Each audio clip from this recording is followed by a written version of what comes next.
January 16, 2025, 3 p.m. Inside a warehouse in Moss Landing, California, a lithium-ion battery module reaches 302 degrees Fahrenheit. Thermal runaway begins. The module ignites the one next to it, then the next. Within minutes, 100,000 battery modules are burning. The fire will rage for 2 days. 1,200 people will evacuate. 55,000 pounds of toxic heavy metals, nickel, manganese, cobalt, will spread across a federally protected estuary that is home to between 80 and 120 threatened sea otters. And the company responsible will tell everyone it's fine. This is not the first time something has gone wrong at this facility. It is the third. And the 2 incidents that came before it are what made this one inevitable. The year is 2020.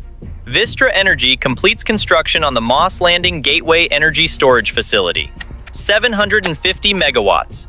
The largest battery storage installation in the world. The pitch was elegant. California was flooding its grid with solar and wind power, clean energy that arrived when you couldn't control it. Sunny afternoons generated more electricity than the state could use. Windy nights did the same. But evening peak demand, when everyone came home and turned on lights and air conditioning, that's when renewable generation dropped and natural gas plants had to spin up. Batteries would solve this. Store the excess, release it on command, stabilize the grid. California's target, 52 gigawatts of battery storage by 2045. Moss Landing was proof the technology could scale, and Vistra chose to build it a quarter-mile from Elkhorn Slough, a federally protected estuary, the minimum legal distance. Construction finished in December 2020. The first serious incident happened 9 months later. September 2021. Phase 1 of the Vistra facility, the 300-megawatt section, shuts down without warning. An internal investigation determines the cause: a leaking hose inside the water-based heat suppression system. The water sprayed directly onto the battery modules. In lithium-ion systems, uncontrolled water on energized components causes immediate short-circuiting. The resulting electrical faults generated heat and smoke and triggered shutdown alarms. No fire. But the damage to the modules was severe, and the financial cost ran into the millions. The facility was offline for months. February 2022, a nearly identical failure, this time in the newly operational Phase 2 section, the 100-megawatt expansion. A faulty sprinkler system activated without cause, leaking water onto the battery modules. The same sequence followed: electrical shorting, smoke, emergency shutdown. The entire complex went offline. Repairs took months. The cause was determined. The suppression system itself was the problem. 4 months before the January 2025 fire, Vistra submitted permit applications to expand the facility. Here is what made January 16th different. It wasn't just the number of batteries that failed. It was what Vistra had done to prevent a repeat of 2021 and 2022. The batteries at Moss Landing use nickel manganese cobalt chemistry, NMC. Vistra chose NMC over safer alternatives like lithium iron phosphate for one reason: energy density. NMC packs more power into less space, which means more megawatts per square foot, which means more revenue from the same building footprint. But NMC has a problem. Once thermal runaway begins, once a module reaches that critical temperature and starts breaking down internally, the chemistry itself releases oxygen. The fire feeds on itself. It does not need the air around it to keep burning. Traditional suppression agents cannot smother it. The cascade spreads faster than any intervention can follow.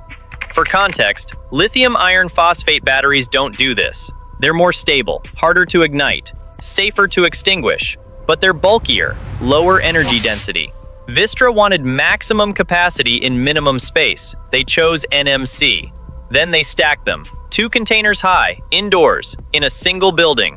Rows of battery modules, double stacked inside a refurbished 1950s turbine hall, with just enough clearance between rows for maintenance workers to pass. Not enough room to maneuver equipment, spray suppressant at effective angles, or dissipate the radiant heat from 100,000 modules burning at once. Then came the modification. After the 2021 and 2022 water leak disasters, Vistra made changes to the facility's fire suppression system. A properly functioning system uses highly sensitive early warning sensors to detect the chemical signatures of a failing battery long before flames erupt. triggering a localized water response while the problem is still small enough to stop. But because Vistra's system had twice triggered accidentally and caused millions of dollars of damage, the activation threshold was raised. The sensitivity was reduced. The system was modified to prevent accidental discharge. According to expert analysis reviewed during investigative reporting, these modifications were implemented without comprehensive retesting of the entire suppression matrix. They knew the chemistry was volatile. They knew the configuration was dense. They had watched their own suppression system fail twice. They altered the early warning threshold anyway. When the modules ignited on January 16th, the thermal cascade spread exactly as fast as the chemistry predicted it would. The suppression system that might have caught it early had been retuned away from early detection. The dense configuration that made firefighting nearly impossible was exactly as built. The NMC chemistry that turns batteries into self-sustaining infernos performed as designed. What happened to the smoke is where this story becomes an environmental crime. The fire burned for 2 days. Moss Landing is unincorporated. No municipal government, minimal infrastructure. Monterey County ordered evacuations for everyone within a quarter-mile radius. 1,200 residents left their homes. The smoke plume rose, carried by prevailing winds, and tracked northeast, across Monterey Bay, across Elkhorn Slough, across Castroville, across Prunedale, across residential neighborhoods, agricultural fields, protected wetlands. 55,000 pounds of nickel, manganese, and cobalt, airborne, settling downwind. The Environmental Protection Agency arrived. The California Department of Toxic Substances Control arrived. They collected soil and air samples. They tested the perimeter of the facility. They tested the evacuation zone. They issued a press release. The air and soil were safe. Residents could return home. The contamination was minimal. Scientists from San Jose State University's Moss Landing Marine Laboratories conducted their own study, peer-reviewed, published in Scientific Reports, a journal in the Nature portfolio. Led by Dr. Ivano Aiello, a marine geologist who had been collecting baseline soil data in Elkhorn Slough for 2 years before the fire. His team went into the marshlands 3 days after the blaze and sampled the trajectory where the smoke had actually settled, not the perimeter of the fire, where the smoke went. Here is what they found. The state's contractors had tested deep soil cores, looking for contamination that had integrated into the soil profile. Battery fallout doesn't behave that way. It settles on the surface as microscopic nanoparticles, in a layer just 1 to 5 millimeters thick. The state had essentially looked in the wrong layer. The SJSU team used portable X-ray fluorescence technology and scanning electron microscopes to analyze the extreme surface of the marsh. The concentrations of nickel, manganese, and cobalt they found were hundreds to 1,000 times higher than the pre-fire baseline. Total estimated deposition across the adjacent half-square mile of wetland: 25 metric tons, 55,000 pounds. Dr. Aiello noted that this figure likely represented only 2% of the total heavy metals released by the burning modules. The remainder carried further downwind or into the Pacific. Moss Landing residents didn't need a peer-reviewed study to know something was wrong. A survey of 1,539 residents found that 82.8% reported at least one health symptom following the fire: headaches, respiratory problems, nausea, skin irritation. 286 people sought medical care. The EPA had declared the site safe. The state had declared the site safe. Vistra Energy, through contractors it hired, collected its own data and found no significant contamination. The residents who lived there, who breathed the air, who watched the smoke blanket their homes for 2 days, disagreed. Elkhorn Slough is a federally protected estuary. What the smoke plume reached, you cannot rebuild or relocate. Elkhorn Slough is home to more than 700 species. It is one of California's last intact coastal wetlands, a brackish mixing zone where the Pacific meets freshwater runoff. The ecosystem is fragile. It is also a refuge for between 80 and 120 southern sea otters, a threatened species, legally protected under the Endangered Species Act. Southern sea otters nearly went extinct in the 1800s. The fur trade killed them by the tens of thousands. By 1900, biologists estimated fewer than 50 remained along the entire California coast. Conservation efforts over the next century brought the population back slowly, very slowly. They are still listed as threatened. They are still recovering. Vistra built the battery facility a quarter-mile from the estuary's boundary, the minimum distance allowed under federal wildlife protection regulations. Close enough to use the existing transmission infrastructure, close enough to connect to the regional grid without building miles of new power lines, close enough that when 100,000 battery modules burned for 2 days, the smoke plume tracked directly over critical habitat. Heavy metals bioaccumulate. Nickel, manganese, cobalt, they enter the food chain at the base. Plankton absorb them. Small fish eat the plankton. Larger fish eat the small fish. Sea otters eat the larger fish, the crabs, the mollusks. The contamination concentrates as it moves up. One generation passes the burden to the next. This is not a spill you can clean up in a season. This is a persistent, multi-generational impact on an ecosystem that took a century to recover from the last disaster. On September 29, 2025, the EPA began the cleanup. 8 months after the fire, the agency described it as the largest lithium-ion battery cleanup in agency history. As of March 2026, the cleanup is ongoing. 14 months after the fire, crews are still removing contaminated soil, still testing water quality, still mapping the extent of the damage. The sea otters cannot testify before regulators. The people of Moss Landing can. Here is what happened when they tried. As of March 2026, 14 months after the fire, the official cause remains unknown. Vistra Energy has not released the findings of its internal investigation. State fire marshals have not published a final incident report. Federal regulators have not determined a root cause. Unknown. No criminal charges have been filed against Vistra or any executives. No regulatory penalties have been levied beyond the cleanup requirements that federal law mandates.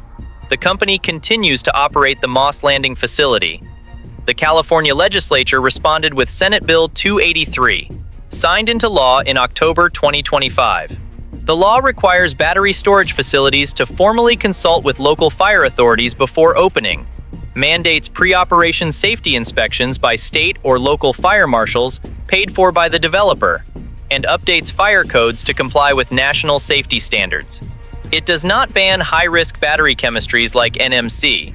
It does not restrict facility proximity to protected ecosystems. It does not return local zoning authority to the communities hosting these facilities. Assembly Bill 303 required all of those things.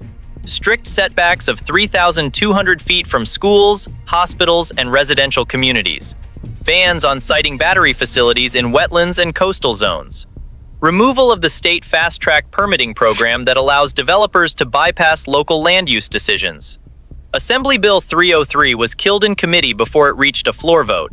It was filed with the chief clerk in February 2026. California needs battery storage to meet its renewable energy targets. The political priority is deployment speed. Regulators do not want to slow the build-out. This is the same calculation made in the 1940s when chemical companies dumped waste into Love Canal. The same calculation made in the 1970s when dioxin-contaminated oil was sprayed on roads in Times Beach. Economic development and technological progress today. Deal with the consequences later. Love Canal took 3 years from initial reporting to EPA Superfund designation. Times Beach took 2 years from contamination discovery to federal buyout. Institutional accountability moves slower than contamination spreads. The pattern repeats because the incentives never change. The company profits. The public bears the risk. And when something goes wrong, the cause remains unknown for 14 months and counting. This is not an isolated incident. It is a preview of a problem accelerating faster than oversight can track. California needs 52 gigawatts of battery storage by 2045. The state currently has approximately 16 gigawatts installed. To meet the target, California must more than triple what currently exists in 20 years. Every grid transitioning to renewable energy faces the same challenge: energy storage at a scale never attempted. Technologies deployed faster than safety frameworks can govern them. This is the nuclear industry in the 1950s. This is the chemical industry in the 1920s. Rapid scaling, deferred consequences, and regulatory capture by the industries being regulated. Vistra is still operating the Moss Landing facility. There has been no public disclosure of fire suppression overhauls, no announcement of configuration changes. No commitment to replacing NMC batteries with safer alternatives. The facility that caught fire, after 2 precursor incidents that damaged its own suppression systems, is back online, storing energy for California's grid, a quarter mile from between 80 and 120 threatened sea otters. The choice facing policymakers is this: slow deployment to ensure safety, or rapid deployment to meet climate targets. The current trajectory is speed. Build fast. Scale fast. Address the failures after they happen, when the contamination is already spreading, when the residents are already reporting symptoms, when the threatened species are already bioaccumulating heavy metals in a federally protected estuary. This is not an argument against renewable energy. This is a warning against repeating Love Canal at industrial scale. We know how this pattern ends. We have seen it in petrochemicals, in nuclear waste, in lead smelting, in 1,000 industries that prioritized expansion over precaution. The technology changes, the pattern does not. The sea otters in Elkhorn Slough did not choose to live a quarter mile from the world's largest battery fire. The residents of Moss Landing did not choose to have 100,000 NMC battery modules stacked in their backyard. Vistra Energy chose the chemistry. Vistra chose the configuration. Vistra chose to modify the fire suppression system without comprehensive retesting. And 14 months later, the cause remains unknown.